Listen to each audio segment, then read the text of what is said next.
আয়াত ৫৯ ওয়াতিলকাল কুরা আহলাকনাহুম লাম্মা যালামু ওয়াজআলনা লিমাহলিকিহিম মাওঈদা। অনুবাদ: আর ওইসব জনপদ তাদের অধিবাসীদেরকে আমরা ধ্বংস করেছিলাম যখন তারা জুলুম, এবং তাদের ধ্বংসের জন্য আমরা স্থির করেছিলাম নির্দিষ্ট সময়। তাফসীর: ১ নম্বর ফুটনোটের বিবরণ। এখানে আদ, সামুদ ইত্যাদি জাতির বিরান এলাকাগুলোর প্রতি ইঙ্গিত করা হয়েছে। ফতহুল কদির।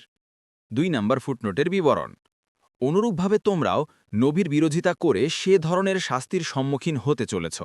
তাদেরকে যেভাবে শাস্তি পেয়ে বসেছে সেভাবে তোমাদেরও পাকড়াও করতে পারে, কেননা তোমরা সবচেয়ে মহান নবী ও সর্বোত্তম রসুলের উপর মিথ্যারোপ করছ। তোমরা আমার কাছে তাদের চেয়ে বেশি ক্ষমতাধর ন, সুতরাং তোমরা আমার আযাব ও ধমকিকে ভয় করো। ইবনু কাসির।